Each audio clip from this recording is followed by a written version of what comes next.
abbreviated as GUI, or Windows-based applications in Java.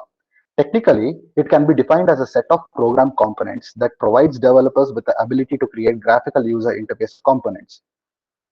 Swing is a part of Oracle's Java Foundation classes, better known as JFC. Now, what do these Java Foundation classes refer to? And let us see why should we know about it. JFC is a group of features which are extensively used for building user interfaces and adding rich graphics functionality to Java applications that we develop. These features include Swing GUI and component.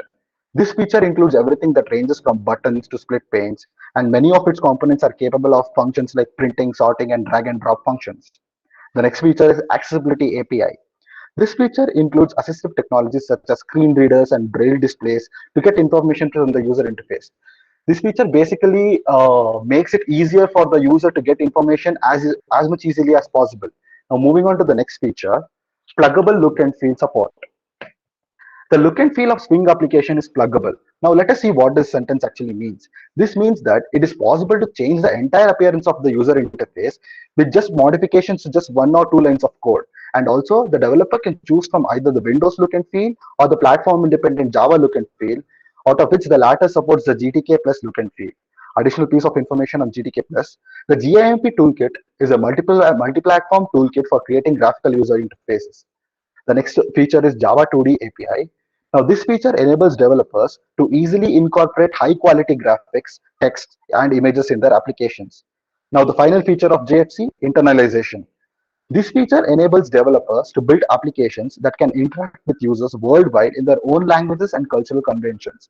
Now, what does the last feature actually mean? To simplify it, let us take a fictional example around us. Now, let us consider someone from our own class, like Yash, who's actually pretty good at coding and builds an application on based on a strikingly innovative idea he has, and the application really takes off, and he eventually becomes a Zuckerberg of SVIT. While some of us are still convincing ourselves that we'll start studying seriously after finishing that one TV show we are hooked on to. Now, big firms like Facebook and Google swoop in and splash huge amounts of money to acquire the application with one sole intention to capitalize on the idea and to globalize it. And this is where internalization comes into picture. This particular application, developed on a small scale basis, is eventually globalized without changing much of its novel features, like making it more appealing and easier to use by adding local languages. For example, Google, Facebook, and many other applications that are widely used throughout the world today can run on many local languages. For example, like Kannada, Telugu, Tamil, Malayalam, etc.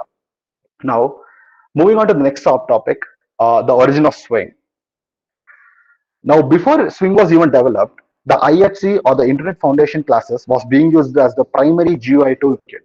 IFC is a graphical user interface widget toolkit and also was the graphics library for Java. It was originally developed by Netcode Corporation and released by Netscape Corporation in 1996. Later, Netscape announced their intention to merge IFC with other technologies to form what is known today it as Java Foundation classes, as we know, which was then renamed as Swing. Originally distributed as a downloadable library, Swing was included as a part of Java Standard Edition since the release of its version 1.2.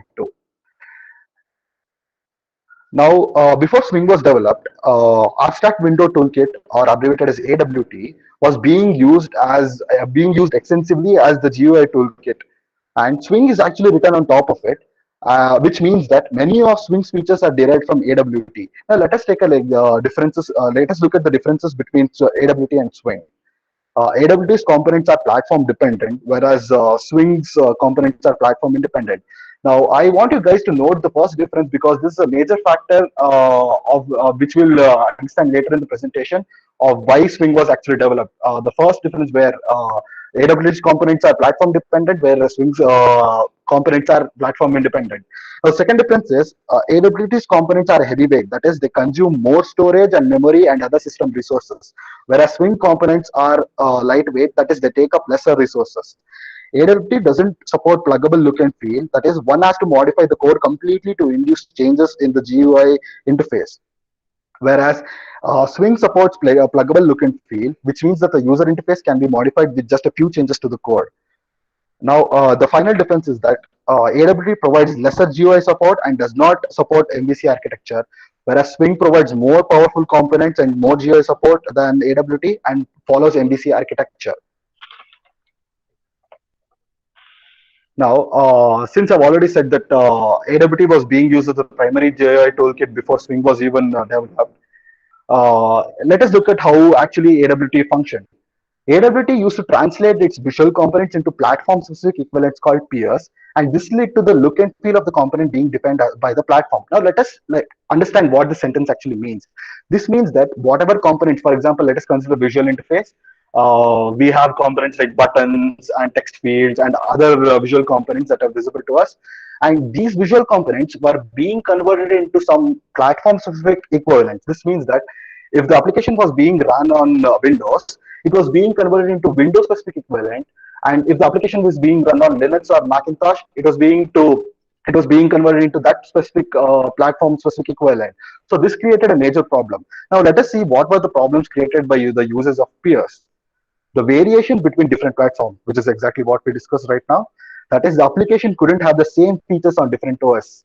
That is, we would suppose one of us is developing a GUI using AWT interface, and we develop it on Windows. We can't expect, or we can't get the same features on other platforms when you run the same code. So the second disadvantage is that the look and feel of each component was fixed. That is, the appearance of the interface was always determined and limited to the OS. That is almost the same disadvantage as the first one. That is, the look and feel was always controlled by the OS. Now, the third disadvantage is that the usage of the heavyweight components led to frustrating restrictions over overconsumption of system resources like memory and storage.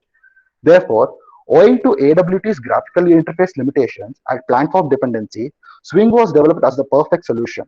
Now, moving on to the penultimate subtopic, model view architecture. Over the past decade, we have seen websites completely evolve from simple HTML pages to incredibly complex applications with thousands of developers working tirelessly in the background to ensure its smooth functioning. So, to simplify the structure and working of these applications, many design patterns are used by these developers, and one of these predominant design patterns is model view controller architecture. Now, let us see what actually MVC is. Model View Controller Architecture is a software design pattern commonly used for developing user interfaces that divide the program logic into three interconnected parts: model, view, and controller. This architecture was traditionally used for desktop GUIs. That is what our normal applications we had back in 2000s and 2010 decades. And whereas nowadays, MVC design pattern has been lately become more popular for designing web applications. Now, moving on to the parts of MVC, the first part, the model. The model is the central component of the pattern, and it is the application's dynamic data structure independent of the user interface. This means that whatever type of user interface whatever type of whatever type be the user interface that we are developing, the model will always be the central part of it. It directly manages the data, logic, and the rules of the application. That is, whatever the user interface tends to do, the data that is being received and sent back to the user is being controlled by the model. Now let us go to the next part of the MVC, the view. This part determines how the information is presented to the user. This means that this part of the code actually determines how the information is represented to the user in a particular format. Multiple views of the same data are possible. For example, given the set of data is sent on to the program, and it can present different views to different people. For example, the same data can be sent as a pie chart for management people, and the same data can be represented in a tabular way to the accountants. Now, moving on to the final part, the controller. This part determines how components respond to the user. It accepts input from the user and converts it to commands for the model and the view. Now, to simplify the functioning of MVC architecture, let us see the brief explanation. The model is responsible for managing the data of the application. It receives user input from the controller. In the next part, the view renders the presentation of the model in a particular format. So the last part, controller, responds to the user input and performs interactions with the data model objects. And the controller receives input, optionally validates it, and then passes on the input to the model. Now let us take a look at the diagrammatic representation of MVC design pattern. The client sends a request, for example, to fetch a particular piece of data to the controller. Now the controller handles the request flow. That is, it manages the flow of requests during instances of multiple requests. The controller then sends the instruction to sends the instruction to model to fetch the data required. The model handles the data logic and interacts with the database that is connected to the application. Thus, it searches for the particular piece of data and returns it to the controller. Now, the controller sends the data to the view and instructs it to create the required format for the presentation of data as requested by the client. Then the data requested is sent back to the controller in the requested format. Finally, the controller responds to the client's request by sending the requested data in a particular format. Now, uh, to clearly understand how an application actually works, let us look at a very simple example. We all love pets, don't we? Suppose one of us wants to adopt a cat. We have adoption centers with websites, and let us consider one of the websites as our example. Suppose we request a list of cats, maybe a type of specific breed or some type, and the request is sent to the controller. Now the controller receives the input from the user and sends the instruction to the model to fetch the particular data from the database and send it back.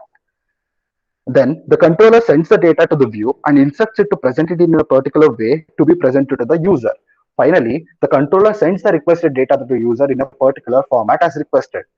Here, we also have a error dealing mechanism that deals with the instances where the requested data is not presented to the database and the same message is displayed to the user in a particular format. We can note that here in an MVC pattern, there will be no interaction between the model and the view in any possible way. Now, Swing uses a modified version of the MVC architecture known as Model Delegate. Let us take a look at what Model Delegate actually means.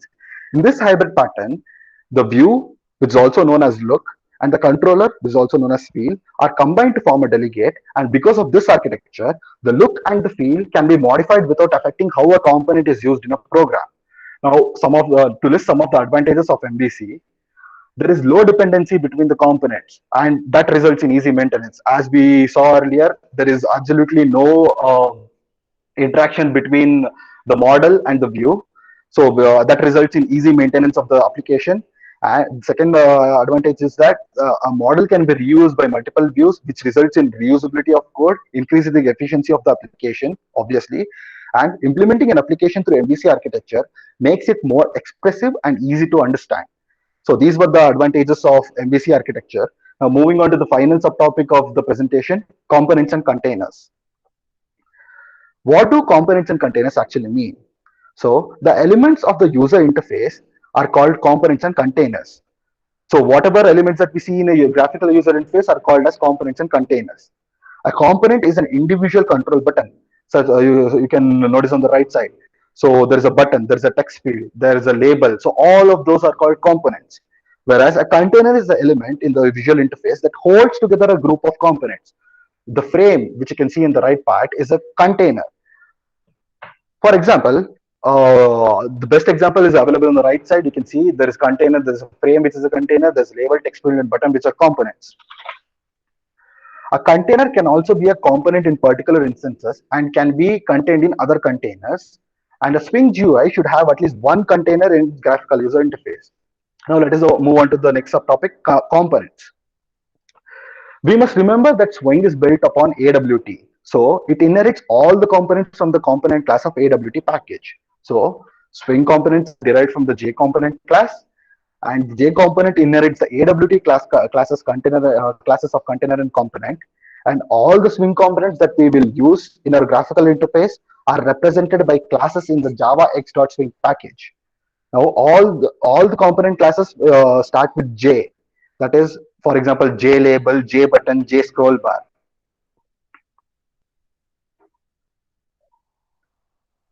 Now the J component class provides functionality which is common to all components, and it supports pluggable look and feel. Now let us take a look at different J component classes packages, which is present in the Java X.Swing package. For example, J applet, J button, J checkbox, J moment, J menu term, color chooser, J combo box.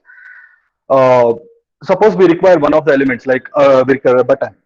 These required components can be created and implemented in our graphical user interface by creating the respective instance of a class. For example, we can implement we can use a button in our user interface by creating an instance of the JButton class.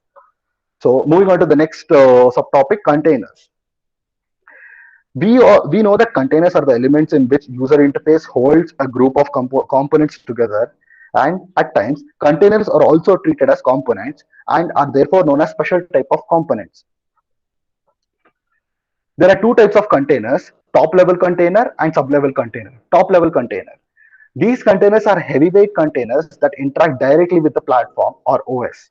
These containers do not inherit JComponent class, and the exceptions are JFrame, JApplet, JWindow, and JDialog. These top level containers inherit directly from the AWT classes component and container, and the main goal of these containers is to hold other components of lower status. Now there are sub-level containers, which is the second type of containers. These are lightweight containers used to organize group of components, and each of this, okay, those that was about sub-level containers.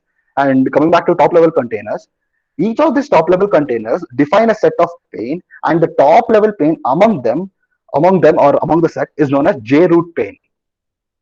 Now let us see what actually these set of panes mean. The JRoot pane is the top level pane among those set of panes defined by the top level containers, and this pane manages the other pane and can also add a menu bar to that. The other three panes are the glass pane, the content pane, and the layered pane. The first layer is the glass pane, which is completely transparent and will be the first layer of the interface. The second layer is the content pane. This okay Content pane is the container used for visual components, that is, it holds together all the visual components of the interface together. And the content pane is an instance of JPanel class, which we'll see later in the presentation. Now here is the structural visualization of the things that we have learned so far about components and containers.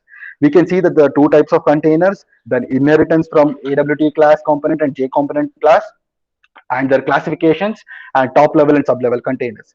We can see how the top level containers define a set of panes, that is the JFrame, JApplet, JWindow, and JDialog. Each define a set of panes, and those are okay among which sorry among which the top level pane is JRoot pane, and it holds other three panes, which are glass pane, content pane, and layer pane. We can see how these different set of panes, and the glass pane here, which is transparent by default, sits above all the other panes. The layered pane, which is an instance of the J layered pane, we can see that the arrow mark is there, which represents the instance of J layered pane. And the layered pane here gives us the Z order of the complement. The Z order of the complement is a value that determines which component overlays another component in the interface, which is represented in Z axis. You can see the above picture here. All the all the frames and all the panes are represented in Z axis, and the Z order here determines which component overlays another component in the user interface. Okay, moving on to the next slide. We can also see that the layered pane organizes other components, and it holds the other two panes together. And here, when we consider glass pane, the glass pane is a transparent instance of the JPanel class, and the content pane is also an instance of JPanel class, but it is opaque in nature. With this, I'd like to conclude my presentation, and I'd like to thank Santosh sir for this opportunity, and of course to everyone for your patient listening, and also my apologies to anyone if you have been offended by examples I took. No hard feelings intended. Thank you.